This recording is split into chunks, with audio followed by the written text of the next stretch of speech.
This week on Moyers and Company, Neil deGrasse Tyson on the new cosmos and our dark universe. Science is an enterprise that should be cherished as an activity of the free human mind, because it transforms who we are, how we live, and it gives us an understanding of our place in the universe. Funding is provided by Ann Gumowitz, Carnegie Corporation of New York, celebrating 100 years of philanthropy and committed to doing real and permanent good in the world. The Ford Foundation, working with visionaries on the front lines of social change worldwide. The Herb Alpert Foundation, supporting organizations whose mission is to promote compassion and creativity in our society. The John D. and Catherine T. MacArthur Foundation, committed to building a more just, verdant, and peaceful world. More information at macfound.org. Park Foundation, dedicated to heightening public awareness of critical issues.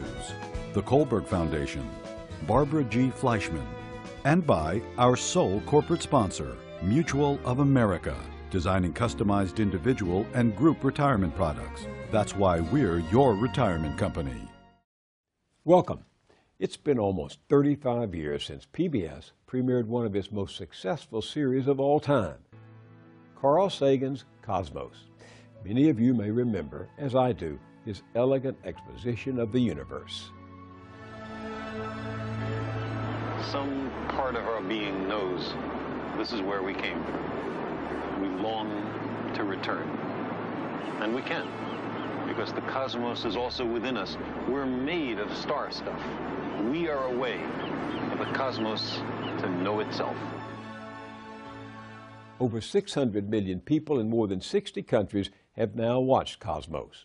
But in the decades since, the universe has kept moving, literally, moving in every direction, and so has science.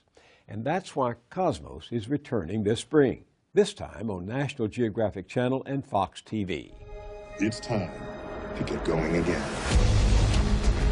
Our guide is the astrophysicist Neil deGrasse Tyson, America's most popular scientist, the unabashed defender of knowledge over superstition, and clearly the rightful heir to Carl Sagan's curiosity and charisma. So, fasten your seatbelt for a whole new interstellar journey through tens of millions of years and hundreds of millions of miles to the farthest reaches of outer space.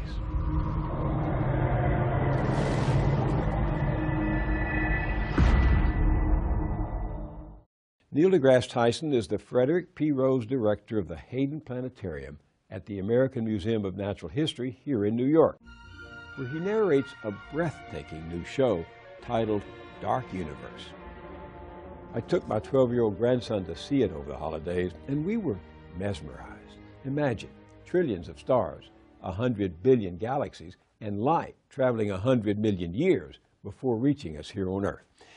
That very planetarium, by the way, is where Neil deGrasse Tyson, a kid from the Bronx, age 9, first felt the universe subpoena him to become a scientist enthralled to the night sky. He's written 10 books, including this memoir, The Sky's Not the Limit, and this, his most recent, Space Chronicles, Facing the Ultimate Frontier. Oh yes, I almost forgot. People magazine once voted him the sexiest astrophysicist alive. Welcome. That was a few years ago, actually. You only got it once. I know. No bragging rights, right? But you clearly got more of the star stuff that Carl Sagan said we're all made of. You just got more of it than we did. Well, yeah, I've been touched by the stars perhaps more frequently than others. But you were just 9? 9 years old. A family trip. My parents, we were all native New Yorkers, and my parents knew well the value of all of the cultural institutions of New York City. We went every weekend to one or another of these institutions, if not the zoo, the art museum, the many art museums, the Hall of Science, and our first visit to the Hayden Planetarium for me. By the way, I would ultimately go as a school trip, but for family, I go there and I sit back, and I'm certain, I love the word you said, I was subpoenaed by the universe. I think I had no choice in the matter. I think the universe called me, because when the lights dimmed and the stars came out when I was 9, I'd never seen a sky like that in my life. And you met Carl Sagan at 17 when you headed to Cornell? Yeah, well, so I applied to colleges knowing full well that I was interested in the universe. My application to Cornell, unknown to me, was forwarded to Carl Sagan. He was a professor of astronomy there. And I was deciding what college to go to. He sent me a personal letter. Man, I'm just a 17. He was already been on the Tonight Show and had best-selling books. Here's a personal letter said, I understand you're considering Cornell, and you like the universe, as do I. So why don't you come by? I can give you a tour to help you decide whether this is where you'll ultimately attend. So I went up there. He met me outside the astronomy building and gave me a tour of the lab. One of my favorite memories is he reaches back, didn't even look, just reached back, pulled out one of the books that he wrote, and then signed it to me, and I said, that is awesome. And I said to myself, if I'm ever in a position of influence the way he is, then I will surely interact with students the way he has interacted with me as a priority. Do you remember seeing Cosmos when it first aired? Yeah, but by then I was in graduate school, so it didn't influence me the way it influenced others because I was already established. But what it did tell me was that there was an appetite out there for science if it's delivered in a way that's compelling and that's warm, that's compassionate, that is as though the person who is bringing the science to you is sitting next to you on the living room couch. And I thought that bedside manner is something that more science expositors should be doing. And I've used it kind of as a model for me going forward. So what are we going to learn about the universe from your cosmos that Carl Sagan couldn't have known about? But let me put it this way. If Sagan were around to see your series, what would he learn about the universe that was unknowable 30-some-odd years ago? Yeah, so that's a good question. So you need to think of Cosmos not as a documentary about science. By the way, since then, there have been many documentaries about science, and it's quite a fertile way of delivering the viewer to the frontier, or bringing the frontier to the viewer. So that's not the issue here, because we all remember Cosmos, and so many of these other documentaries maybe live their moment, but then they fade. Why did Cosmos not fade? It's not because it brought you the latest science, although it also did that. It's because it displayed for you why science matters. Why science is an enterprise that should be cherished as an activity of the free human mind, because it transforms who we are, how we live, and it gives us an understanding of our place in the universe. And it's these states of mind that you carry with you for the rest of your life. So in the new Cosmos, that we are continuing this voyage. We're continuing this epic exploration of our place in the universe. We have other stories to tell beyond the ones that went on back then. Yes, right now we are steeped in the ignorance of dark matter and dark energy. And at the time of the original series, there were no known planets outside of those orbiting the sun. We suspected they were there, but right now we're rising through 1,000 planets happily orbiting stars that are not the sun. So that's not simply new science, it's new vistas of thought and imagination. That place in the universe you talk about, as you know, scares some people. Someone once told Sagan that they didn't like astronomy because it made them feel small and insignificant in comparison with the grandeur of the universe. It clearly didn't affect you that way. Well, it depends on what your ego is going into the conversation. If your ego starts out, I am important, I am big, I am special, you're in for some disappointments when you look around at what we've discovered about the universe. No, you're not big. No, you're not. You're small in time and in space, and you have this frail vessel called the human body that's limited on Earth. If you have no ego, if you just want to explore the world, look what happens. The conversation goes differently. You learn, oh, the molecules and the atoms of those molecules in my body are traceable to stars across the galaxy that have lived their lives, manufactured these elements, exploded them into the universe, from which new generations of star systems were formed. So I look up at the night sky, I don't feel small, I feel large. I feel connected to the universe. It's not just we here on Earth, and that's there. We are one. And that link, for me, is one of the most profound discoveries of modern astrophysics. And if that should not make you feel small, that should make you feel large. At your planetarium show, which I went to the other day, just over the holidays, I did feel small sitting there looking up at 100 million light years coming at us, but I also felt significant. The very fact that my grandson and I are here in this universe together is not insignificant. Not only that, it's the human mind applying known laws of physics to the universe allows us to even come with an understanding of what's going on out there. Have we figured out our galaxy? So, yes and no. All right, so the yes part is we've got some laws of gravity and optics and motion, and yeah, we can use our knowledge of physics and our knowledge of the frontier of science to land a probe on Mars within a few meters of the target spot. This is tens of millions of miles away, right? There is no golf shot that's that accurate, right? Not even a hole-in-one is as accurate as what this shot is. So what we do know that has been tested works. And that's quite a state of empowerment. But there's a saying where as your area of knowledge grows, so too does your perimeter of ignorance. Because this is the boundary between what you know and what you do not know outside of that area. So we didn't even know to ask, why is the universe accelerating against the efforts of gravity? Until we made the measurement that it was so. So before 1998, we couldn't even ask the question. We didn't even know to ask the question.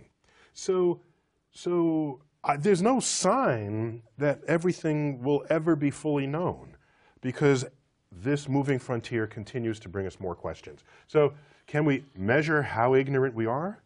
Perhaps. We know that what we do know about the universe comprises 4% of everything that drives it. 96% of what's driving this universe in the form of dark matter and dark energy, we have no idea. How do you know that it's 4%? Because you haven't been able, have you, to measure what we don't know? No, so that's a really cool question. In science, in astrophysics in particular, in all sciences, you have the capacity to measure something, even if you don't know what it is.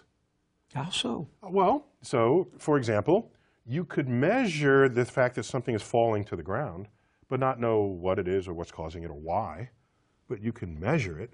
You can measure the sun moving across the sky, build calendars based on that, and not even know that Earth goes around the sun. You can, and once you find out Earth goes around the sun, that flips your point of view, but it doesn't invalidate the concept of a year. You can make all manner of measurements and not know what's causing it. We measure this thing we're calling dark matter. We measure this phenomenon, dark energy, that's forcing the universe to accelerate. When you add up what we know with those two things about which we don't know what's driving them, we only know 4% of what's driving them. So that's humbling. That's humble. The humblest person in this world is the astrophysicist, because we are face to face with our ignorance every single day. But here's what puzzles me, among other things, about you astrophysicists. I mean, the magnitude. I like the way you say that. You astrophysicists. Yeah, well, you guys. Yeah, you guys. You're dealing, as I saw in your planetarium show, you're dealing with trillions of stars, 100 million or more galaxies. How do you even imagine? How do you comprehend? How do you get your mind around, to use the cliche, numbers of such magnitude? We start early, and I was start them early. Think big early. In fact, calculus as a branch of mathematics embraces the infinite. You sum an infinite series of numbers or expressions. You start thinking about large things early, or a large enumeration of objects early. The way I like to think of it is you can give analogies. So one of my favorites, do you remember when McDonald's actually kept count of how many hamburgers they sold? Like the national day. Exactly, there it was. And they had an interesting sort of their own version of a Y2K problem, because when they got to 99, there was not a slot for a third for third place. So there was no room enough to put 100. So many of them just got stuck at 99 billion. So I did the calculation for 100 billion hamburgers. If you laid them end to end, you could go around the Earth like 32 times. Around the Earth, end to end. And then with what's left over, after you've done that, you can stack them to the moon and back with your 100 billion hamburgers. And that's about how many stars there are in the universe. How much Pepto-Bismol would you need to deal with that? Didn't do the Pepto-Bismol calculation.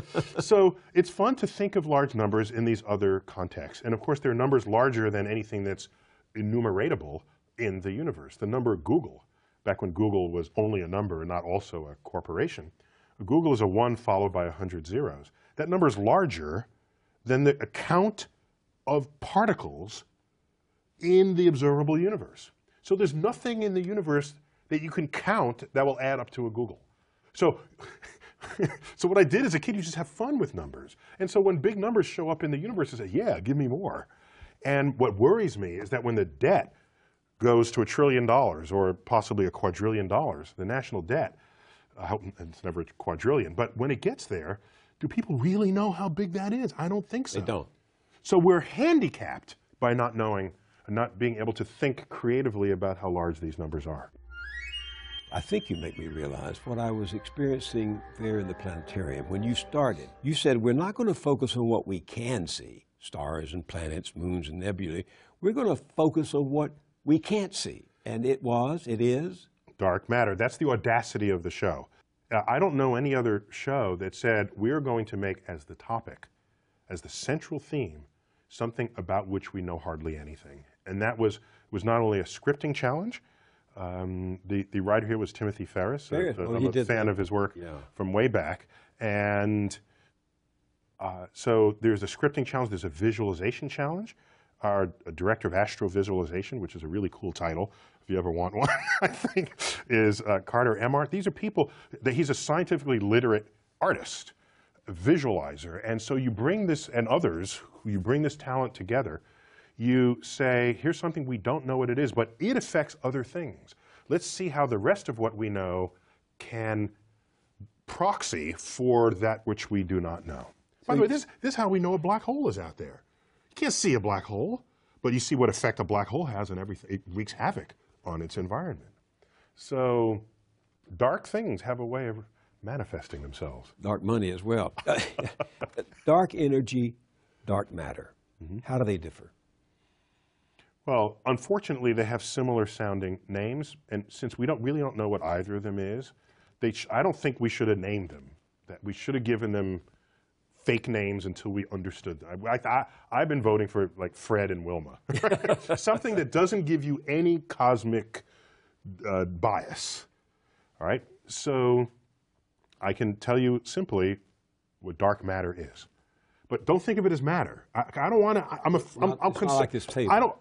We don't know what it is, so I don't even want to use those two words. If anything, it's dark gravity, because we look in the universe and we see the effects of gravity, and let's add up all the stars and galaxies and planets and comets and black holes, everything we know about, to account for this gravity that we see.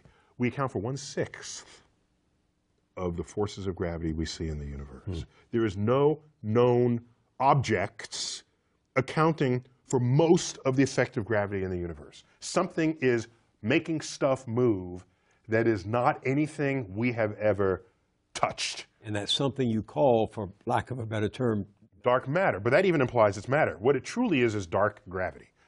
Boom. That's a problem that's been around since the 1930s. It's the longest standing unsolved problem in astrophysics. So now, dark energy. We look out in the universe and we expect to see the universe. Our universe is expanding. We've known this since Hubble, the man, Hubble. There was a man called Hubble before he became a telescope back in the 1920s. And Edwin Hubble, he discovered not only that our galaxy is one of many, he discovered that galaxies are scattering apart from one another. This was the expanding universe in 1929. So when you reveal this, you say, okay, if we've been doing this for a while, all those galaxies are going to feel each other, and they're going to ultimately want to slow us down. in this expansion. So you go out to measure that. And that act led to a measurement that no one believed. That initially, that the universe is accelerating. It's not slowing down, it's speeding up. These measurements were made back in the 1990s. A Nobel Prize has now been awarded for this discovery, just recently, a couple of years ago. The discovery papers were in 1998. So we don't know what's going on. Some mysterious pressure in the vacuum of space acting opposite the force of gravity. We don't know what it is, but we can measure its effect. So you measure it by measuring its impact on something else. Precisely. It's an impact on the 4% that we can measure. So it's the pressure that's expanding the universe? Something, I use the word pressure, something is making the universe accelerate again. We know why we had a Big Bang. Big Bang put everything into motion. I'm good with that. We're good. It's like me tossing a ball up into the air. It's moving upward even though it's slowing down. Okay? Gravity is slowing down that upward motion. We expected gravity to be slowing down the expanding universe. The opposite is happening. We don't know what's causing it. What is the practical difference it makes whether or not we find out what dark matter and dark energy are? If you were around in 1920, maybe you would have been saying, what's the practical difference of measuring the behavior of atomic nuclei or atoms themselves? We can't see atoms. Why do I care? This is just wood. This is a wood table. I'm in a leather chair. I'm good to go. Why are you investing so much energy, so much brain energy on understanding what's in the middle of an atom? That seems like a waste of this brilliance. In the 1920s, in addition to discovering we're not the only galaxy in the universe and that the universe is expanding, that's a watershed decade, because in that decade, quantum physics was discovered. And perhaps if you were around asking me that similar question then, you'd have questioned the whole enterprise. Yet today, a third of the GDP of the world is generated on the creation, storage, and retrieval of information. And the entire IT revolution cannot exist without an understanding of what's going on inside the atom. It is a quantum physics phenomenon. So you ask me, I have no idea what value it is. Come back in 50 years, we'll have this conversation, and you pull up the tape, and I will show you asking me what value is the knowledge of how that works. One thing I took away from your planetarium show is that dark energy, as you just said, is responsible for the increasing rate at which the universe is pulling itself apart, right? Yes, so I'd rather word that differently. I would say the universe is accelerating. We call that dark energy. So you're saying dark energy is responsible for that. There's something, whatever it is, we call it dark energy. That's our placeholder term to describe what we observe, the acceleration of the universe. Well, I'm glad you explained that, because by the way, there's nothing known will stop this. So there's been some concern that maybe space does not have the flexibility necessary to allow such rapid expansion. And might space tear in some way previously unimagined? And what does that even mean? Does the question even have validity? You mean the House of Representatives cannot pass an act that will stop this, as they would like to? No, seriously, I was going to ask you, because if the universe, that term, if that phrase, if the universe is pulling itself apart, does it ultimately disintegrate? Does it ultimately collapse? No, there's no evidence to say that we will ever recycle ourselves. All evidence points that we're on a one-way trip to oblivion. So the universe expands, the temperature of the universe drops, all stars eventually will run out of fuel, so the stars, one by one, in the night sky will turn off. And in the extremely distant future, a quadrillion years into the future, there'll be no light coming to us in the day or night sky. And because all stars would have died, and all gas clouds would have made stars that were going to make them, and there'd be no more new stars created.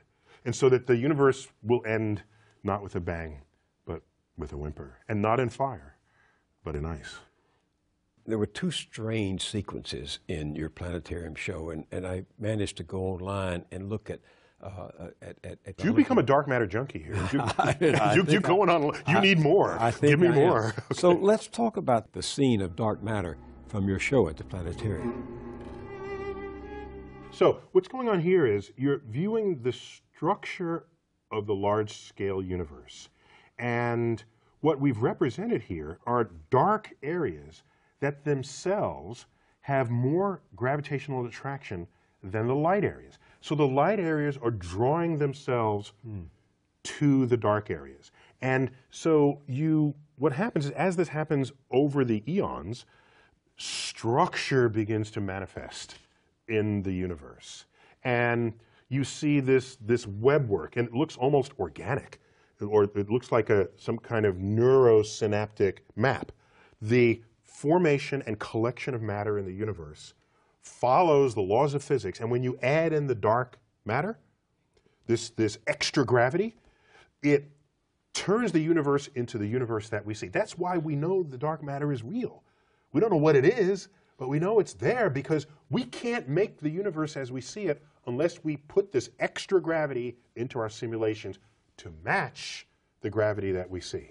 So you know it's something. It's something. And there's some exotic ideas for it, by the way. Particle physicists are convinced that it might be an exotic particle that doesn't interact with us, doesn't interact with our light or with our telescopes, but that it has gravity. So these particles are doing their own thing, invisible to us, but otherwise attracting our matter into nucleating us among them. So, but of course a particle physicist would think that the solution is a particle. If you're a hammer, all your problems look like nails. One of the more intriguing accounts I've heard is if you have multiple universes, it turns out gravity can spill out of one universe and be felt by another. And if we have another universe adjacent to ours, it could be that these sites where we see extra gravity is ordinary gravity in a parallel universe. And here we are looking at it mysteriously like, what is this? It's like the blind man touching the elephant. I don't know what this whole thing is, but here I can describe this part of it. And it's kind of textured, and it's, no, this guy, it's smooth and hard. And you can't see the whole elephant. Maybe the elephant is ordinary gravity in another universe, and we're feeling it, and we're making stuff up just to account for it. You think there could be another universe? I don't see why not. Because back when we thought Earth was alone in the universe, we learned that there are other planets, that the Earth is just a planet, one of many. Well, the sun is surely special. No, the sun is one of 100 billion other suns. The galaxy, the Milky Way. No, the galaxy is one of 100 billion galaxies. How about the universe? We have philosophical precedent to suggest that why should nature make anything in ones? Okay? Everything else we ever thought was unique or special, and we found more of them. So philosophically, it's not unsettling to imagine more than one universe.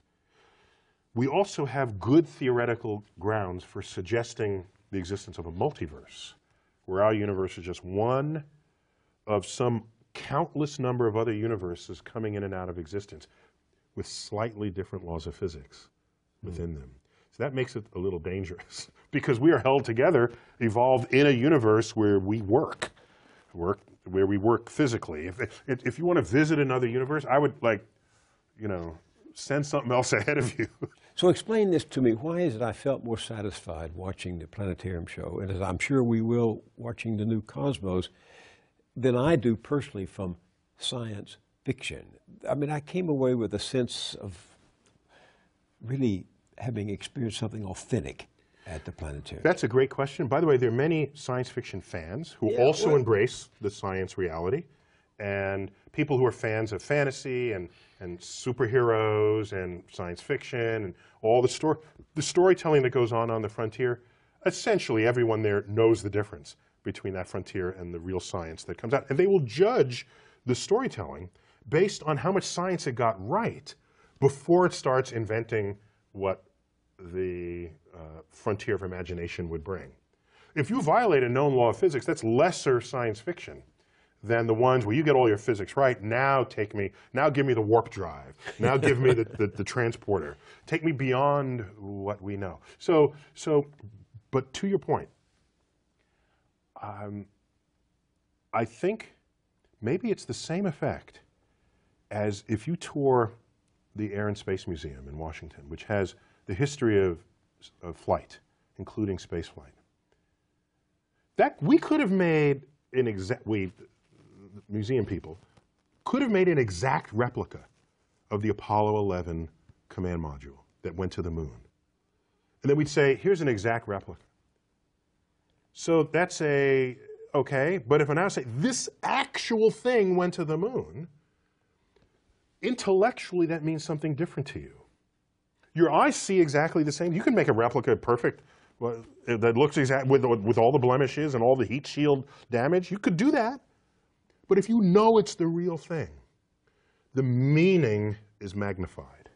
And so yes, you go to our space show. It is the real science, and it is captivating you the way we'd only perhaps had thought science fiction could. Well, science fiction came first in a way, in terms of popular entertainment. In some cases, but I'm a fan of, J.B.S. Haldane once said, I'm paraphrasing, he said, the universe is not only stranger than we have imagined, it's perhaps stranger than we can imagine. And when you realize that, you understand why some people don't need to read the science fiction. Because black holes flaying stars in orbit around them, and planets that have life forms undreamt of on Earth, we're speaking real stuff here. Maybe that's as seductive as the imagination of someone standing on the frontier. One thing I took away from your planetarium show is that dark energy is the increasing rate at which the universe is pulling itself apart. So how does it happen that we don't experience this expanding of the universe as we walk down the street or sit here in this building? Yeah, because you live 80 years instead of billions. If you live billions of years, oh yeah, this would be, hey, check that out. Look what I notice.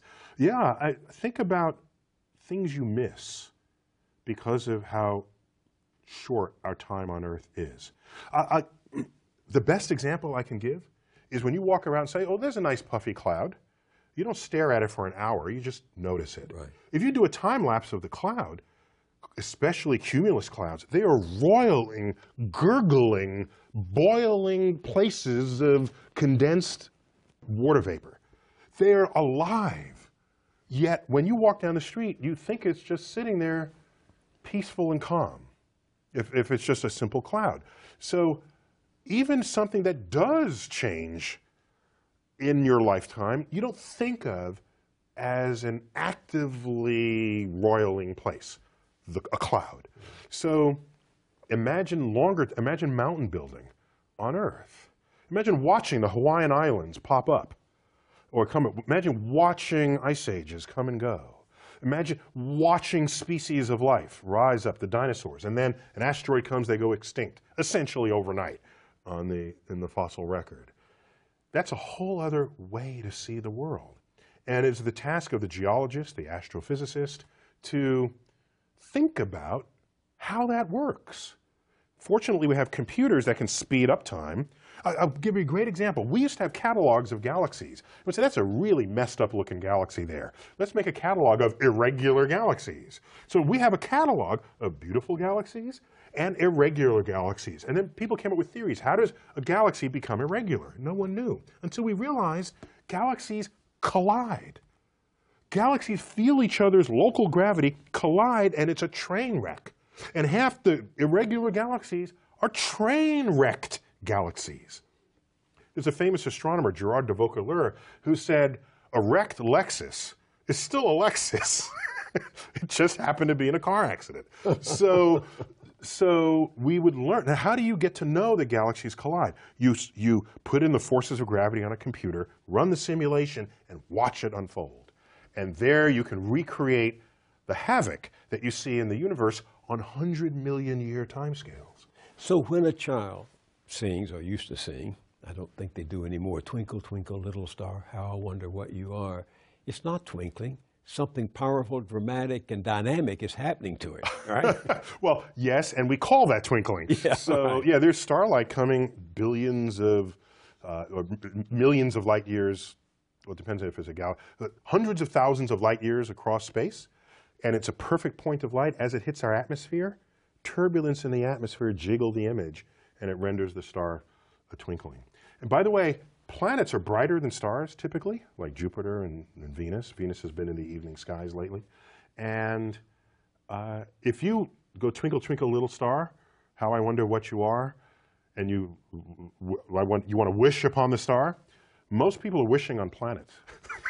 Right. That's why the wishes don't come true. Because the planets are the first stars to come out at night. Don't you sometimes feel sad about breaking all these myths apart? No, because I think it's some myths deserve to be broken apart out of respect for the human intellect. That no, when you're writhing on the ground and froth is coming out of your mouth, you're having an epileptic seizure. You have not been invaded by the devil. We got this one figured out, okay?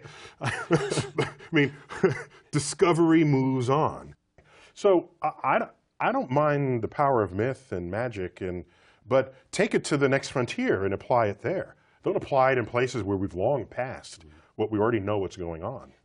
I came out of the planetarium, and that evening I sat thinking about what you said in the show about you acknowledged the Big Bang, and I remember that Hubble rewound the process mathematically, correct me if I'm wrong, and calculated that everything, matter, space, energy, even time itself, actually had a beginning. So it turns out that was not Hubble, although Hubble had the data that enabled the calculation. The person who did that was a Belgian priest, Georges Lemaitre. He's a priest, physicist priest, right. Okay? What a cool thing to have on your business card. You got people coming and going with that. But he calculated what the implications of Einstein's general relativity, which was the new theory of gravity, would be with Hubble's expanding universe. And he says the whole universe may have begun in a singular point in the past. And thus, Big Bang as a phrase was used pejoratively of this idea, but it stuck.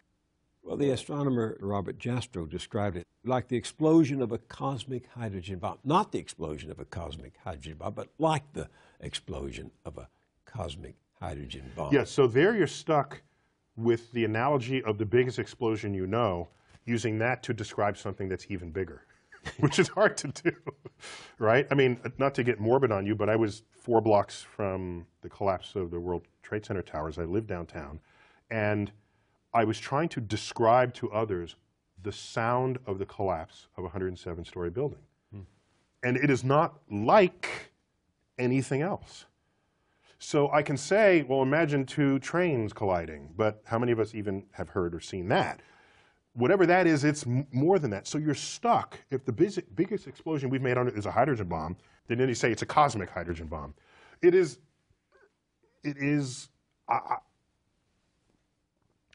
I think saying it's a cosmic hydrogen bomb cheapens the event. Yeah, it's way bigger. Yeah. An incredible flash of energy and light, though. And matter, and yeah, all of this, all of the above. Do you give people who make this case that that was the beginning and that there had to be something that provoked the beginning, do you give them an A at least for trying to reconcile faith and reason? I don't think they're reconcilable. What do you mean? Well, so let me say that differently. All efforts that have been invested by brilliant people of the past have failed at that exercise. They just fail. And so the track record is so poor that going forward I have essentially zero confidence, near zero confidence that there will be fruitful things to emerge from the effort to reconcile them. So, for example, if you knew nothing about science and you read, say, the Bible, the Old Testament, which in Genesis is an account of nature. That's what that is. And I said to you, give me your description of the natural world based only on this. You would say the world was created in 6 days and that stars are just little points of light, much lesser than the sun. And in fact, they can fall out of the sky, right? Because that's what happens during the Revelation. One of the signs that the second coming is that the stars will fall out of the sky and land on earth. To even write that means you don't know what those things are. You have no concept of what the actual universe is. So everybody who tried to make proclamations about the physical universe based on Bible passages got the wrong answer. Right. So what happened was, when science discovers things and you want to stay religious, or you want to continue to believe that the Bible is unerring, what you would do is, you would say, well, let me go back to the Bible and reinterpret it. Then you'd say things like, oh, they didn't really mean that literally, they meant that figuratively. So this whole sort of reinterpretation of how figurative the poetic passages of the Bible are came after science showed that this is not how things unfolded. And so the educated religious people are perfectly fine with that. It's the fundamentalists who want to say that the Bible is the literal truth of God, and want to see the Bible as a science textbook, who are knocking on the science doors of the schools trying to put that content in the science. Enlightened religious people are not behaving that way. They're saying, yes, science is cool, we're good with that, and use the Bible to get your spiritual enlightenment and your emotional fulfillment. I have known serious religious people, not fundamentalists, who were scared when Carl Sagan opened his series with the words, "The cosmos is all that is, or ever was, or ever will be." That scared them, because they interpret that to mean, then if this is it, there's nothing else, no God and no life after. For religious people, many people say, well, God is within you, or yeah. God, there are ways that people have shaped this, rather than God as an old gray-bearded man in the clouds. So if God is within you, what I'm sure Carl would say, in your mind, and we can measure the neurosynaptic firings when you have a religious experience. We can tell you where that's happening, when it's happening, what you're feeling like at the time. So your mind, of course, is still within the cosmos. But do you have any sympathy for people who seem to only feel safe in the vastness of the universe you describe in your show, if they can infer a personal God who makes it more hospitable to them, who cares for them? In this, what we tell ourselves is a free country, which means you should have freedom of thought. I don't care what you think. I just don't. Go think whatever you want. Go ahead. Think that there's one God, two gods, 10 gods, or no gods. That is what it means to live in a free country. The problem arises is if you have a religious philosophy that is not based in objective realities that you then want to put in the science classroom. Then I'm going to stand there and say, no, I'm not going to allow you in the science classroom. I'm not telling you what to think. I'm just telling you in the science class, you're not doing science. This is not science. Keep it out. That's when I stand up. Otherwise, go ahead. I'm not telling you how to think. I think you must realize that some people are going to go to your show at the planetarium and they're going to say, aha, those scientists have discovered God, because God, dark matter, is what holds this universe together. So is that a question? It's a statement. You know they're going to say that. So the history of discovery, particularly cosmic discovery, but discovery in general, scientific discovery, is one where at any given moment there's a frontier. And there tends to be an urge for people, especially religious people, to assert that across that boundary into the unknown lies the handiwork of God. This shows up a lot. Newton even said it. He had his laws of gravity and motion, and he was explaining the moon and the planet. He was there. He doesn't mention God for any of that. And then he gets to the limits of what his equations can calculate. So can't quite figure this out. Maybe God steps in and makes it right every now and then. That's where he invoked God. And Ptolemy, He bet on the wrong horse, but he was a brilliant guy. He formulated the geocentric universe with Earth in the middle. This is where we got epicycles and all these, the machinations of the heavens. There was still a mystery to him. He looked up and uttered the following words: when I trace at my pleasure the windings to and fro of the heavenly bodies. These are the planets going through retrograde and back. The mysteries of the earth. When I trace at my pleasure the windings to and fro of the heavenly bodies, I no longer touch earth with my feet. I stand in the presence of Zeus himself and take my fill of ambrosia. What he did was he didn't invoke Zeus to account for the rock that he's standing on or the air he's breathing. It was this point of mystery, and in gets invoked God. This, over time, has been described by philosophers as the God of the gaps. If that's where you're going to put your God in this world, then God is an ever-receding pocket of scientific ignorance. If that's how you're going to invoke God, if God is the mystery of the universe, these mysteries, we're tackling these mysteries one by one. If you're going to stay religious at the end of the conversation, God has to be more to you than just where science has yet to tread. So to the person who says, maybe dark matter is God, if the only reason why you're saying it's because it's a mystery, then get ready to have that undone. Welcome. For 2 weeks now, the astrophysicist Neil deGrasse Tyson and I have been soaring to the outer edges of the universe in pursuit of dark energy. We expected gravity to be slowing down the expanding universe. The opposite is happening. We don't know what's causing. And dark matter. We account for 1/6 of the forces of gravity we see in the universe. There is no known objects accounting for most of the effect of gravity in the universe. Something is making stuff move that is not anything we have ever touched. Up there, heavenly bodies collide, creating spectacular displays of fire and light. But down here, the collision of science and religion in the rough and tumble of democracy can create its own fireworks. Which brings me to the controversy Neil deGrasse Tyson triggered in the blogosphere when he said this to me in one of our earlier episodes. The problem arises is if you have a religious philosophy that is not based in objective realities that you then want to put in the science classroom. Then I'm going to stand there and say, no, I'm not going to allow you in the science classroom. The proverbial alien from outer space must be scratching his bug-eyed head over that one. In 21st century America, why should our most noted astrophysicist have to defend the science classroom against the intrusion of religion? 2 reasons.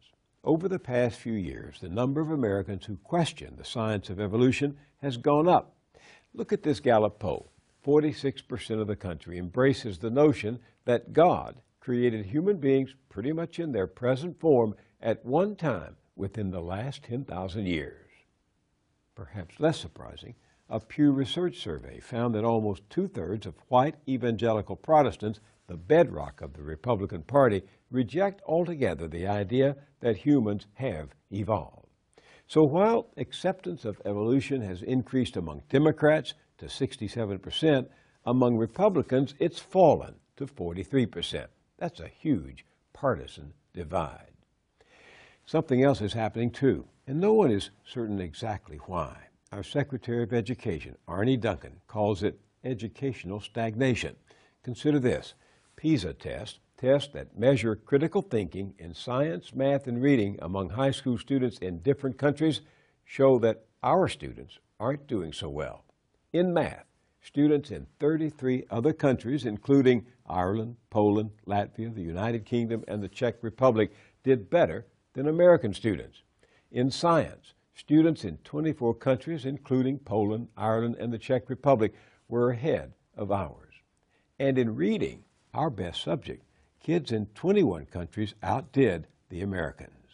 The hard truth, says Secretary Duncan, is that the United States is not among the top performing comparable countries in any subject tested by PISA. That's bad news for our students and the country. All fodder from our last round with Neil deGrasse Tyson. He's the director of the Hayden Planetarium at New York's American Museum of Natural History. He's also the narrator of a mesmerizing new show at the planetarium called Dark Universe. And this spring, he'll appear as the host of a remake of the classic PBS series Cosmos. You can see it on the National Geographic Channel and Fox TV. Welcome. Thank you. Let's talk politics for a moment. Go for it. All right. According to the Pew Research Center, back in 2009, a comfortable majority of Republicans accepted human evolution as a fact. But now a plurality rejects it. So I ask you, politics can trump science, can it? Well, in a free elective democracy, of course. You vote who you want on your school board. There's no provision in the Constitution for the government to establish what's taught in schools. That's all relegated to the states. Hence, we speak state to state about what's in their science textbook versus another. And so that's the country we've all sort of bought into, if you will, or born into. I think it's a self-correcting phenomenon. Nobody wants to die, okay? So we all care about health. But above all else, among the Republicans I know, especially Republicans, nobody wants to die poor, okay? So educated Republicans know the value of innovations in science and technology for the thriving of an economy and business and industry. They know this. If you put something that is not science in a science classroom, pass it off as science, then you are undermining an entire enterprise that was responsible for creating the wealth that we have come to take for granted in this country. So, we're already fading economically. If that trend continues, some Republican is going to wake up and say, look guys, we've got to split these two. We have to. Otherwise, we will doom ourselves to poverty. And so I see it as a I don't know when it'll happen, but they know. So what do you think's at stake? What's at stake for democracy? Oh no, it's not. The democracy will still be here. It's a matter of we're just voting into office people who don't understand how money gets generated. Since the Industrial Revolution and before, we have known the value of innovation in science and technology and its impact on an economy. If that begins to go away, it's a different country. We'll still call ourselves America, but we won't lead the world economically. And that's a choice we are making as an elective democracy. How do you explain that no present-day scientist, present company accepted, is a household name, the way Thomas Edison or Einstein were? What does that suggest to you? If I had to pick, I'd rather they were scientifically literate and didn't know the name of any scientist, because that matters much more. It matters much more that you understand what it means to pull oil out of the ground, or the energy content of oil versus wind versus sun versus, that matters. It matters that you know that an asteroid has our name on it and how it might strike us and how we might deflect it. That matters. It matters what is happening to your health. This requires a base level of science literacy that I don't think we've achieved yet. You have not fully expressed your power as a voter until you have a scientific literacy in topics that matter for future political issues. And that scientific literacy spares you tomfoolery from charlatans, right? Yes, exactly. A science literacy is an inoculation against charlatans who would exploit your ignorance of scientific law and take your money from you or your opportunity from you.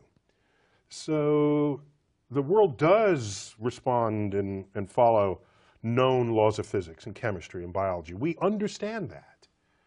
So, yeah, I mean, so Cosmos, when it comes out, again, we're not beating you over the head. I'm not saying here, learn this or else.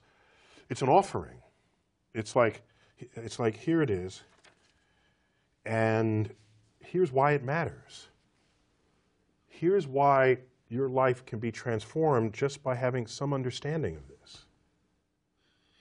And then I go home. Speaking of scientific literacy, I brought along some disturbing statistics. As you know, American students are performing poorly on international tests for math and science. In science, we came in just ahead of Russia and on a similar level as Italy, Latvia, and Portugal. In math, fewer than 9% of our students scored advanced compared to a whopping 55% in Shanghai, 40% in Singapore, and more than 16% in Canada. Yeah, welcome to the new world. Yeah. I mean, okay, there's that fact that you just read. Now look at the rising economies in the world, the rising and falling economies. It's going to track those numbers. It's the beginning of the end of what we thought of as America. As I grew up in an America that had as a priority leading the world in every metric you can assemble for yourself. So this is the writing on the wall. Now, why hasn't it happened sooner? Because a lot of these numbers have been around for decades. Yeah. I have a hypothesis. I didn't do the experiment, but it's not good enough to only be smart at something or to score high on an exam. At some point, you have to step away from the exam and say, I have a new thought that no one has had before. And it's not a thought that you told me to regurgitate on this exam that you just wrote, because it's a thought that no one has had before. And how do you get those thoughts? You get those in irreverent cultures. Possibly that has delayed our collapse because it is out of the environment of not regurgitating what someone else has learned in their lifetime that allows you to make a discovery that no one else has made before.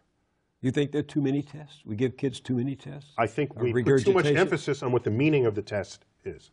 I test people. It's a way to find out what you know. But don't then say, if you don't know this, therefore the rest of your life is screwed.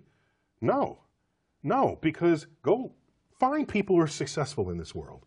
Find, talk show hosts and comedians and novelists and attorneys, and go get the politicians. Put them in a room and say, how many here got straight A's throughout school? None of them are going to raise their hands. By the way, throw in inventors. Throw in all these people. None of them are going to raise their hand. Okay? So Bill Gates dropped out of college. Michael Dell dropped out of college. Those people are not, the success of those people is not measured by how they performed on the exam that you wrote as professor. Because they're thinking in ways that you have yet to think, because they're inventing tomorrow.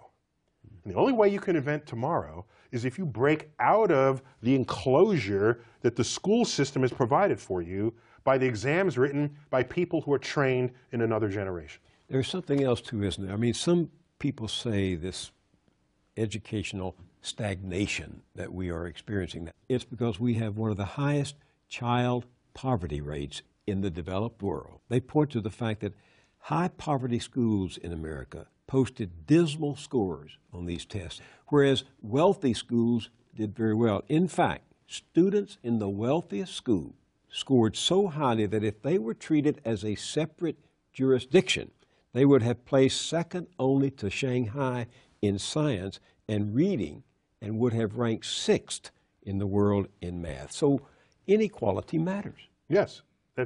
Yeah. And your point is, that's always been the case. By the way, my father was active in the civil rights movement in the 1960s, and a lot of my cultural awareness and sensitivities as I'm floating in the universe were anchored by just that kind of awareness. The inequality, the unequal distribution of wealth, but that's almost fundamental to a capitalist system. But what you don't want to have happen is to have unequal access. Okay? People will sort themselves out by who works harder and the rest of this. I got that. I even embrace that.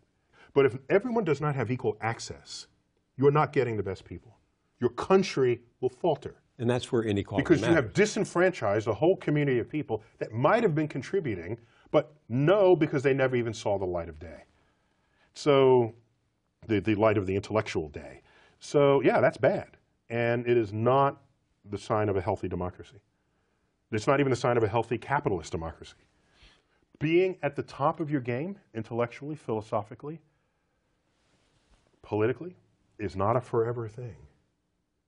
I read history. I look at countries that rise up and contribute mightily to eradicating ignorance and to making discoveries about our place in the universe. And then by change of force, by change of vision, by short-sighted leadership, the entire operation collapses. Look at Islam 1,000 years ago. Baghdad was the center, it was the intellectual capital of the world. While Europe, they were disemboweling heretics. Okay? That's why our numerals are called Arabic numerals, because they pioneered the use of these numerals and invented algebra, itself an Arabic word, an algorithm. 2/3 of the stars in the night sky have Arabic names. How does that happen? Because they had navigating devices, astrolabes. That culture of discovery ended and has not arisen since. I look at America, post-war 20th century America, and say we were at the top of our game, investing in science and engineering and education. And yeah, we had our inequalities and we had our problems. But culturally as a nation, we had our vision statement. We were thinking about our future. We weren't thinking about the now. We were thinking about the tomorrow. That's what the World's Fair was. Inventing a tomorrow that doesn't yet exist today. When that's how you think about your country and run your country, you have policy that points in that direction. Innovative, inventive, creative policy that takes you from the present into the future. Without it, you live in the present and the rest of the world passes you by. You might as well physically be moving backwards, because that's what you look like to the rest of the world. So as a scientist, I don't care who does the work next. If it's not America, I want to see good scientific results no matter where they're done. But as an American, I feel it. I feel the fading of our luster, the fading of our vision statement as a nation. I saw a quote recently by the physicist Jonathan Hubner, who says humans are running out of world-changing inventions. He says, quote, "I think the major branches of discovery are behind us." Do you agree? Of course not. Oh my gosh. That is, I would say this to the man's face, that you can't be more, let me be polite. Previous statements such as that made by physicists of the past have proven to be extremely short-sighted. How's that for polite? That'll do. That'll okay. do. So there was a physicist, one of these Nobel Prize winning physicists in the 1800s going into the 1900s, the turn of that century. We were at the top of classical physics. Newton's laws were working, electricity was understood. We had the power of knowledge of the laws of nature. And they said, but there are a couple of things, there's still some unknowns, but that's just a matter of getting an extra decimal place in the measurement. But we're done. We're done here. Just a few clouds on the horizon. We're good to go. Don't become a physicist. There's nothing left to discover. Right. And what would happen in the next 20 years? Relativity would be discovered, special relativity and general relativity, the expanding universe, quantum physics. All of classical physics would be turned on its ear because of the discoveries in the very 2 or 3 decades to follow the uttering of that statement. So, of course he can't see the future. That's kind of what it means to not be in the future. Half of my library are old books because I like seeing how people thought about their world at their time so that I don't get big-headed about something we just discovered and I can be humble about where we might go next. Because you can see who got stuff right and most of the people who got stuff wrong. What is the toughest question you would like to answer before you die? Oh, I hate to sound cliche about this, but my favorite questions are the ones, dare I use the word, yet to be divined, because there's a discovery yet to take place that will bring that question into the center of the table. I live for those questions. So that means I can't tell you what they are because they derive from something yet to be discovered. From dark matter. For example, if we discover what dark matter is, there's going to be some question about dark matter that'll rise up out of the ground and say, I never even thought to ask that question. In 1920, no one thought to ask, how fast is the universe accelerating? Okay? How fast is the universe expanding? Because no one thought the universe was expanding at all. You can't ask questions about the movement of a universe that you don't even know is in motion. You can't ask questions about other galaxies if you don't even know there are other galaxies. So, on my deathbed, I will relish in all of the questions that came up that I never thought to ask, because it was the discoveries of the future that enabled them. Neil deGrasse Tyson, thank you for being with me. It's been great to be here. Thank you.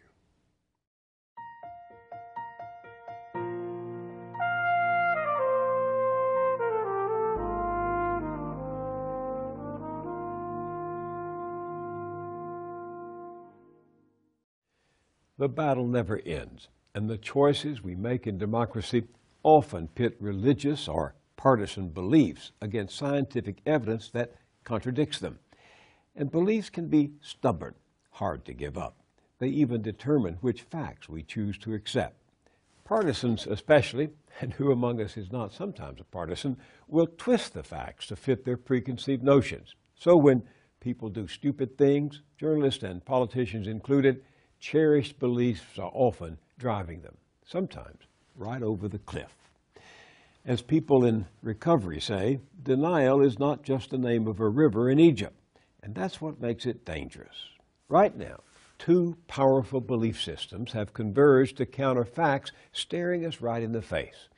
Just as the number of Americans who question the science of evolution has gone up, so too has the number who deny that global warming is happening and that human activity is causing it. This at a time when the global scientific community is more certain than ever that you and I and everyone else are helping to turn up the heat and seal our fate. And here's the scary political reality. On both fronts, evolution and climate change, radical right Republicans have made denial a litmus test. You can see it embodied in this man, Paul Brown, Republican congressman from Georgia and a physician with strong religious beliefs. I've come to understand that all that stuff I was taught about evolution and embryology and Big Bang Theory, all that is lies straight from the pit of hell. And it's lies to try to keep me and all the folks who are taught that from understanding that they need a Savior. You see, there are a lot of scientific data that I found out as a scientist that actually show that this is really a young Earth. I don't believe that the Earth is but about 9,000 years old. I believe it was created in 6 days as we know them. That's what the Bible says. And when he took on the science of global warming, his fellow Republicans in the House of Representatives enthusiastically applauded. Now, we hear all the time about global warming. Well, actually, we've had a flatline temperatures globally for the last 8 years. Scientists all over this world say that the idea of human-induced global climate change is one of the greatest hoaxes perpetrated out of the scientific community. It is a hoax. Not true. Simply not true. Up to a point, we might agree that Representative Brown's personal beliefs are his own business, even when he is telling the extremist John Birch Society that this entire concept of man-made global warming is a conspiracy to, and I'm quoting, destroy America. But remember, this man is chairman of Oversight and Investigations for the Science, Space, and Technology Committee of the United States House of Representatives, passing judgment on public policy and science. God help us.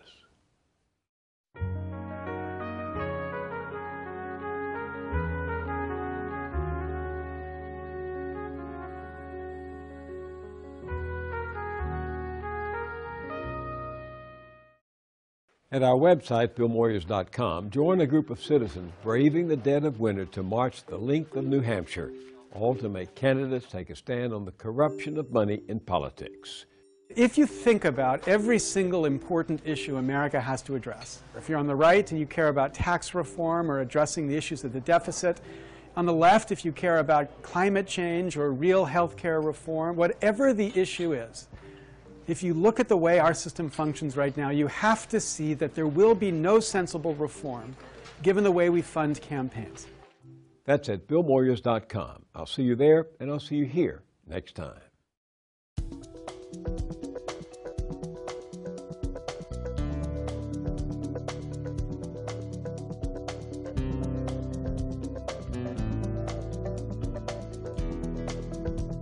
Don't wait a week to get more Moyers. Visit BillMoyers.com for exclusive blogs, essays, and video features.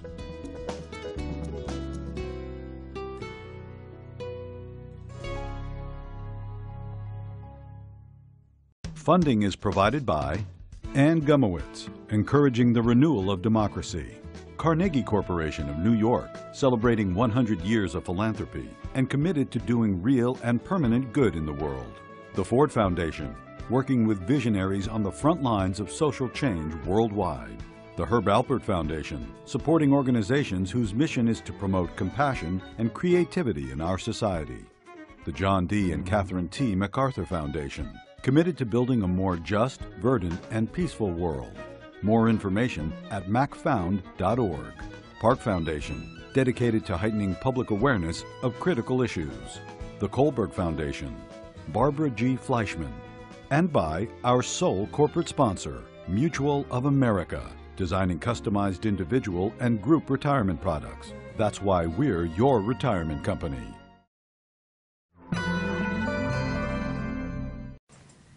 I'm Holly Morrison, sitting down with special guest astrophysicist Neil deGrasse Tyson. Thank you so much for being here today. Thanks for inviting me. First, just tell me about your tour. What is the purpose behind this tour? What are some goals you're hoping to obtain? Oh, actually, I'm here at University of Central Arkansas, not as part of a tour. Okay. When I think of tours, I think of somebody's trying to sell you something. They've got a book or a TV show or something. Now, I always have books, and I'm typically in the middle of some project. But when I come to give a talk, it's just us, you and me, the audience, and I try to tell people as much as I can about why I'm excited about the universe. And so, but it also happens that in just a few days is the premiere of a 13-part weekly TV series called Cosmos, A Space-Time Odyssey. Right, and I actually had some questions about that. Oh, sure, by all Can you give me means. some details I'm about just the saying show? that my talk tonight, if people ask about it, I'd be happy to chat about it. But my talk tonight is not about the series or about a book that I've written, that's all. I write books so that I don't have to talk about the books. Exactly. They can just The read it. last thing I want to do after I write a book is talk about the book. So what I'll talk about in my talk tonight is things that don't really exist in any books, and that's more fun, I think. Well, and can you give me a little bit of details about the show? I know that it's sort of a sequel to Carl Sagan's original series. Correct. Yeah, the original one came out 34 years ago, and by most definitions of a generation, it spans anywhere between 30 and 35 years. So that's how long it's been. And there's been a lot of science since then. A lot is different about the world since then. We were still in Cold War politics and spending in that era. Not that we are problem-free today, but if you're going to create a series that not only shares with you the frontier of science, but explains why it matters, why you should care, and in what ways can it enlighten you and empower you to become better shepherds of our civilization or of the earth, that's what we were headed for. And I think we accomplished that, I'm happy to say. I'm doing the final voiceovers for the last of the series right now. The first ones are in the can. And Cosmos at its best offers you a cosmic perspective that remains indelibly with you for the rest of your life. Okay. It's not only what is science, how does it work, but why does it matter to you? And stunning visual effects brought to you by people who normally bring their talents in that to feature-length films, telling dramatic stories of life and society.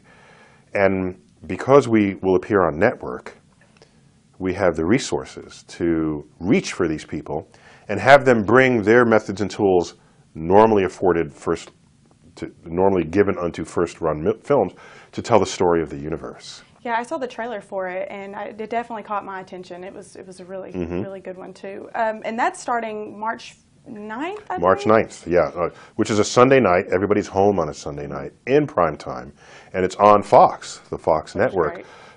In addition, it is within 72 hours or so of, well, within a week of the first airing here in the United States.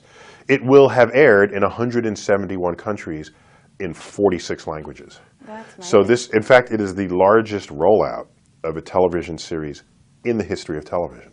Well, with you going around to these different places and giving talks and lectures and doing your show, and then I looked some into your past about how you did dance and you've just done all these things. And I've also seen studies where people with a high IQ are more nocturnal. Do you sleep with all of this? So I average maybe about 5.5 hours a night, and I can do that for up to a week. But then I take some serious napping on a Sunday or Saturday afternoon, and which I think makes up for some of that. But 5.5 hours is pretty much all I need. And I go to sleep anywhere from 10 p.m. and wake up at 2 or 3 in the morning, to going to sleep at 2 or 3 in the morning, waking up at 8 or 9. And what's interesting about that is my body has no expectations on when I'm going to hand it the pillow. Because from one night to the next, it can be very, very different. So my body basically takes what I give it. But what that means is when I go on long trips around the world, 3-hour, 4-hour time zone changes, 6 hours, that people ask me, are you jet lagged? I said, nope. Because I change my sleep time over a greater range than the time shift to where I'm traveling to. So it's just in the noise of my life, in the circadian noise of my life.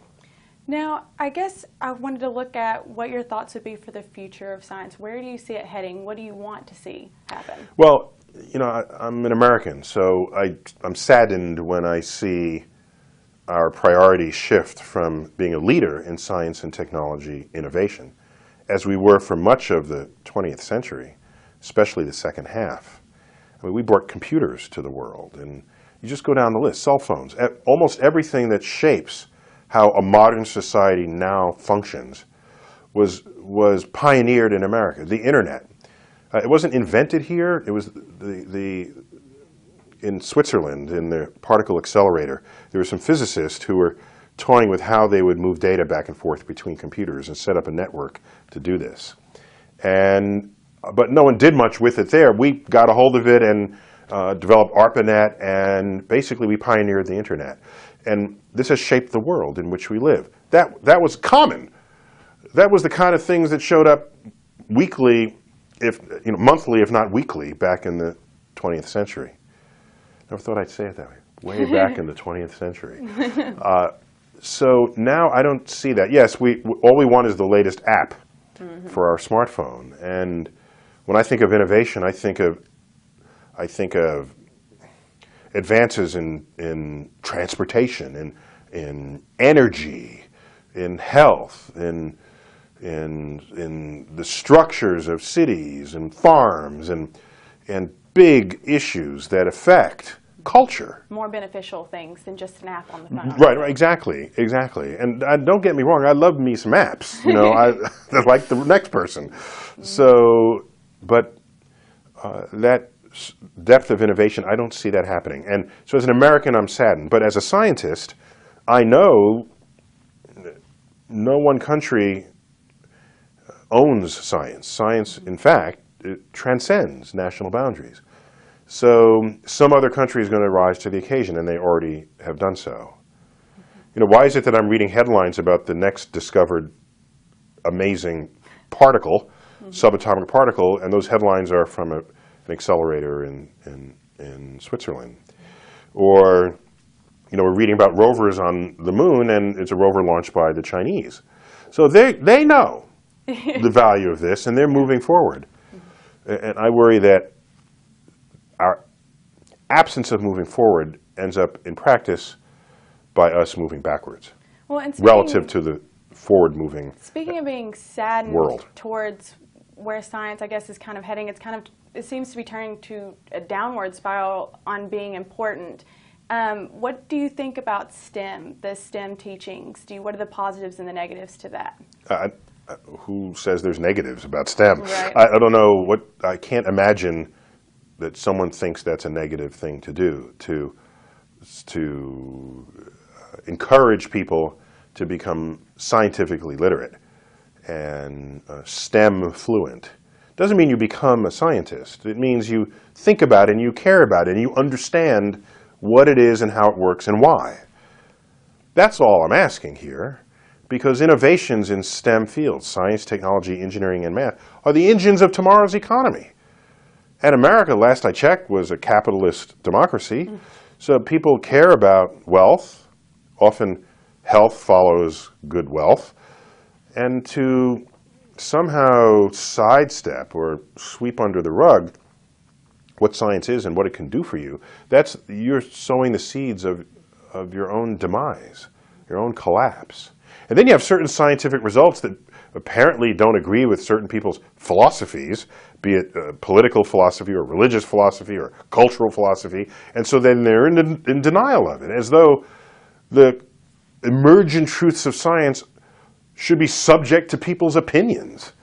I don't even know what that means. What happens if you're gaining weight? Do you want to repeal gravity because you don't like what gravity is doing to you? That's what is tantamount is what it's become. And so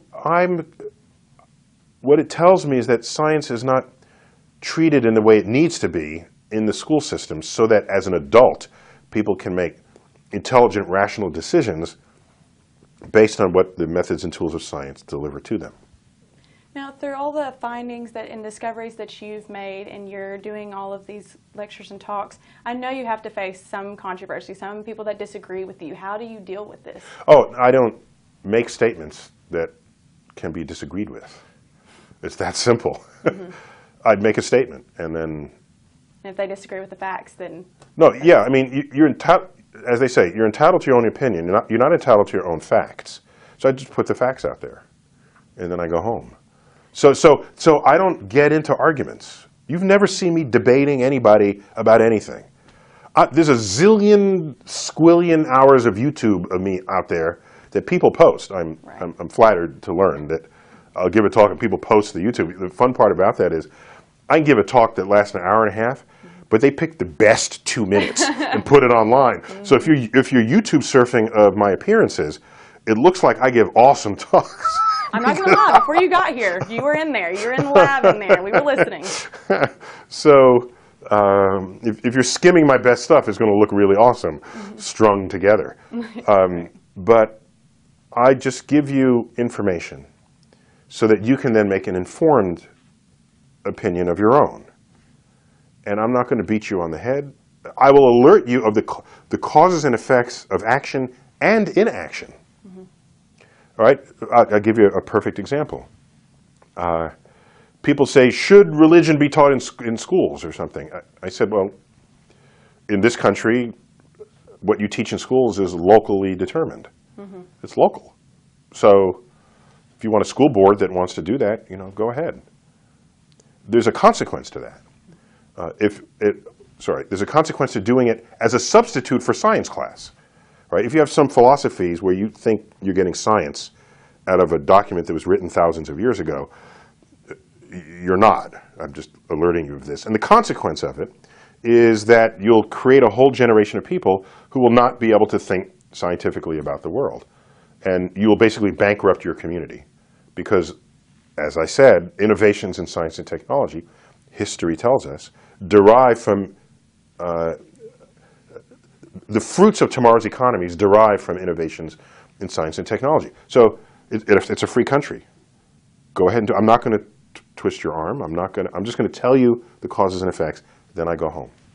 I'm not debating you. I'm not going to do any of this. It's my responsibility as an educator to alert you of the consequences of your actions as informed by objectively true things about the natural world. Speaking of these strings of interviews that we've done research on, looked up for you, I heard you mention physics envy. You've mentioned that a couple times. Can you explain that a little bit more? Well, I don't know if it's a genuine emotion felt by fields other than physics, but a very strong argument can be made to say that there is no understanding of biology without chemistry, and there is no understanding of chemistry without physics. So that physics is the foundational science of everything we know about how the world works. There are some exceptions to that. That's a very strong statement, and there's one or two exceptions to it, but by and large, it's a true statement. And that's been extended with greater audacity and greater obnoxiousness to the statement that there are the laws of physics. After that, everything else is opinion. And that's actually a pretty true statement, because there's the way nature must be, based on our observations of it, that enable us to understand what has happened and predict what will happen in the future with high precision and accuracy.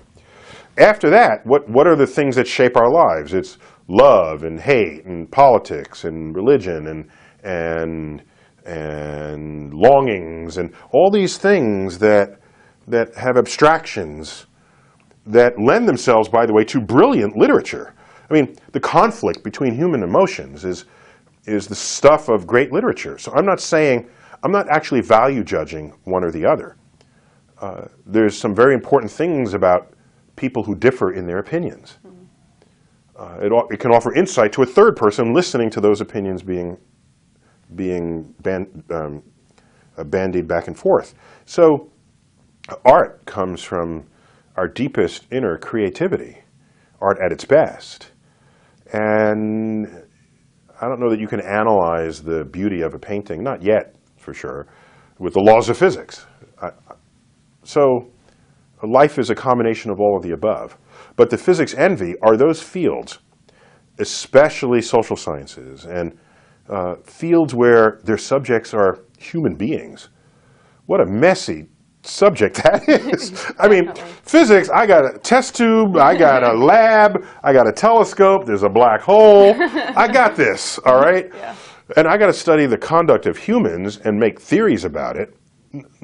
Unpredictable. These are fuzzy theories, all right? You might get some broad sense of how people behave, but the psychological sciences, the economic sciences that try to predict human behavior, there are some truths that emerge in there, but at the end of the day, when your principal subject behaves according to their own free will, there's where the physics envy comes in. And under physics, I know sorry, I keep interrupting. Part of the envy is they attach the word science to their field. Okay. Social sciences, right? They're not content with sociology, they say social science, economic sciences. That's an expression of some of that envy, wanting to join the physical science club, where you can make real statements. So that's how we can send a rover to Mars and have it land within just a couple of meters of the target spot after it went 100 million miles. So that's how you get this precision, because nature is knowable. That itself is a remarkable fact, that our feeble minds as humans can actually decode the operations of nature. That's a pretty cool fact. What about all of the mysteries under physics? What mystery seems to intrigue you the most? Oh, mysteries are great. That's what keeps the scientist jumping out of bed and running to the lab each morning. And you learn to love the questions. There are many people who don't have training in loving questions because they have to have an answer. And it manifests, for a person will come to me and say, what was around before the Big Bang? I say, I don't know. I'm still eating my sandwich. Take my next bite of my sandwich. I don't know. Got any ideas? There had to be something. There had to be. Then it was God. Or they put something there, and only then can they walk out of the room happy or stable or absent existential angst. The scientist has to be comfortable in ignorance. We don't know yet. We got top people working on it. What's at the center of a black hole? We don't know. We've got top people on it. And so for me, I want to know what was around before the universe. Is that the question that plagued you? Oh, no, it doesn't plague. Oh, no, it doesn't plague. It excites. Right? Plague means it's bad to not know. That's what I just said. I love not knowing because it piques, P-I-Q-U-E-S. It piques my curiosity and my love for the science. So it was around before the universe. How did you go from organic molecules to animated, metabolism-driven, self-reproducing life? That transition remains a mystery. Earth apparently didn't have much trouble doing it because it happened relatively quickly in the fossil record. But just because we can't figure out doesn't mean nature found it hard to do. All right? So that's another frontier. Dark matter, dark energy. Are there other families of particles out there we have yet to discover? These are the sort of questions that drive me. But you know what question drives me the most? The one that has yet to be asked, because it manifests only when you have ascended to the vista enabled by having answered a previous question before you got there. So there are plenty of questions to ask. Well, what is the nature of dark energy? There was a year when no one even knew to ask that question. That's my point. Okay, I understand. And I also got some questions gathered from a professor here in the physics department and some students just to ask you what they wanted to know. Bring it on. And one would just be simple. What would you say to a student in high school planning to make science, especially physics, a career? I'd say go for it. I would say you do physics not because it's easy, but because it's hard.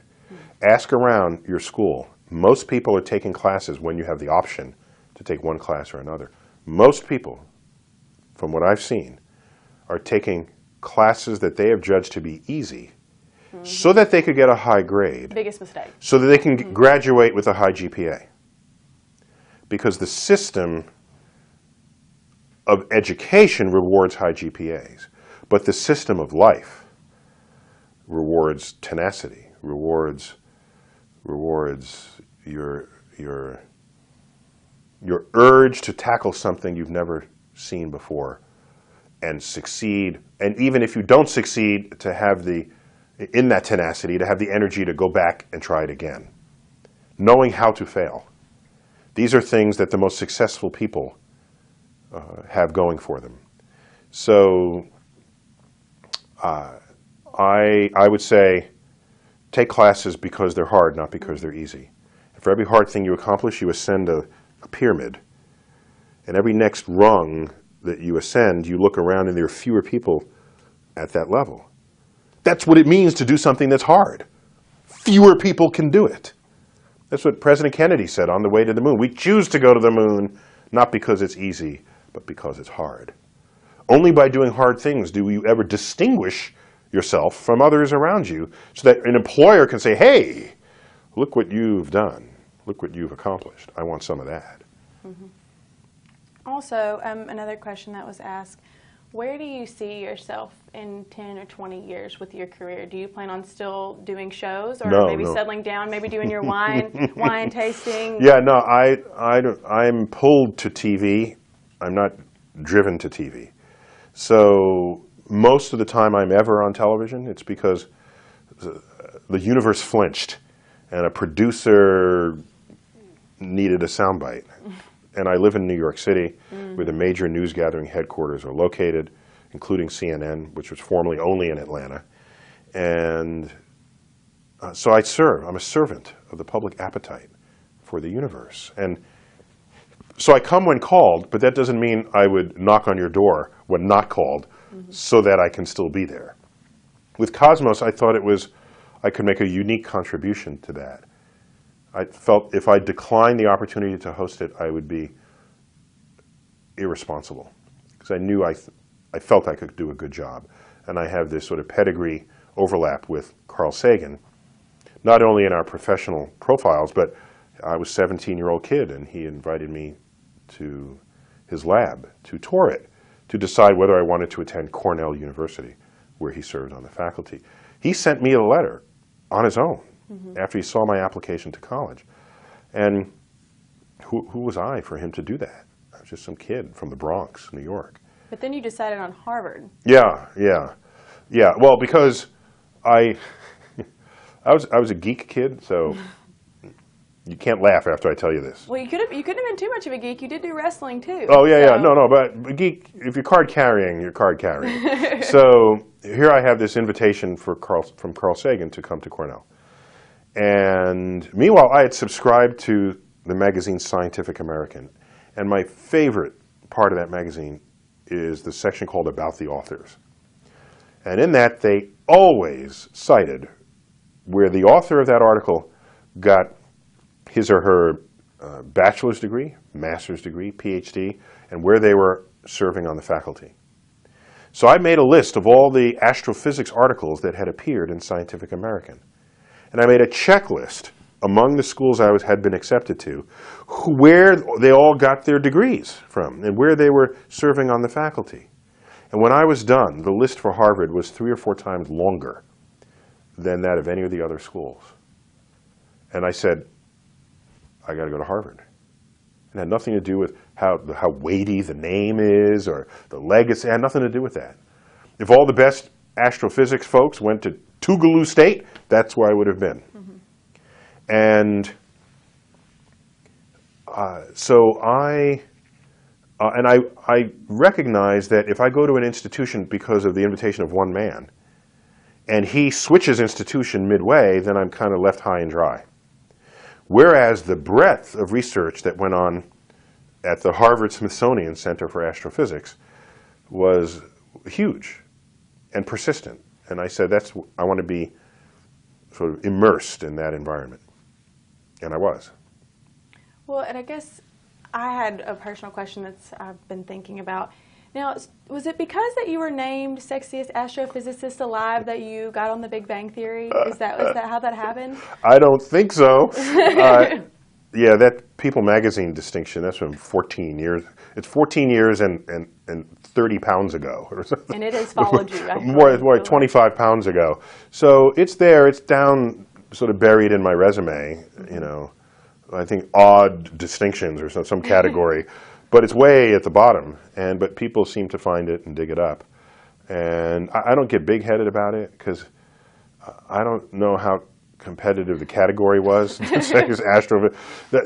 People magazine Sexiest Man Alive issue, which is what compiles these distinctions, they have some very competitive categories there. Sexiest action star, sexiest supermodel, sexiest news anchor, right?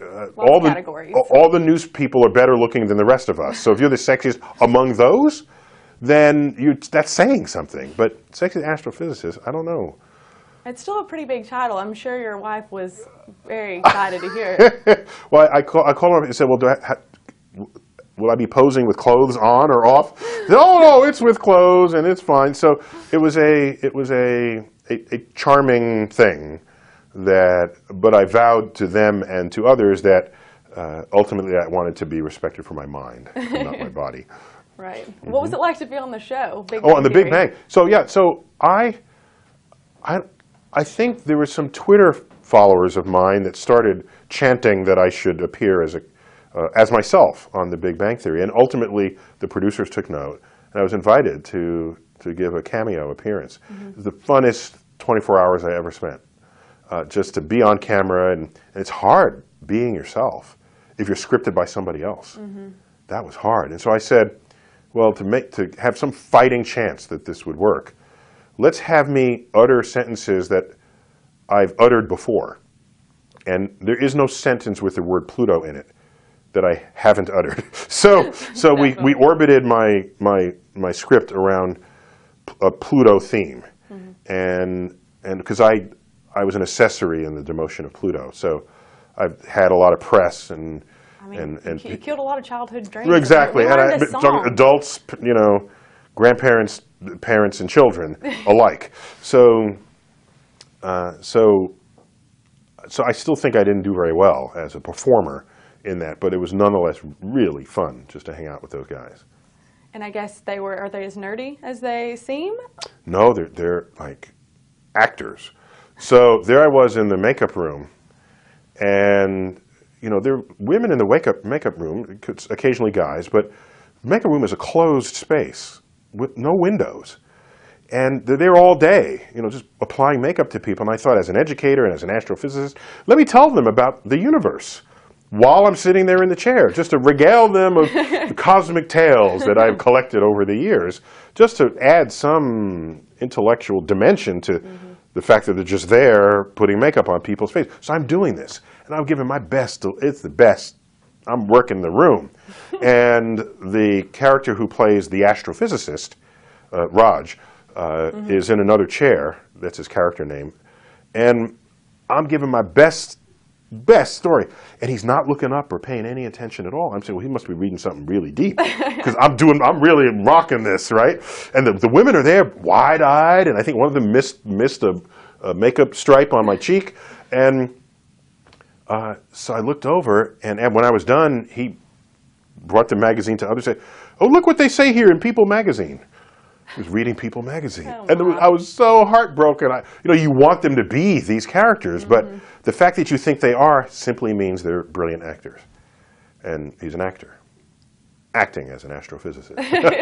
And I was an astrophysicist trying to act like an actor, and I failed miserably. Not miserably, but there's a lot of room for improvement. I thought it was a great performance. No, I'm a little stiff, and no. I could do better now, I think, but back then I was. It gave me a renewed respect for what actors are and what they accomplish. Well, thank you so much for being here today, Dr. Tyson. Okay, well, thanks for having me. Thanks.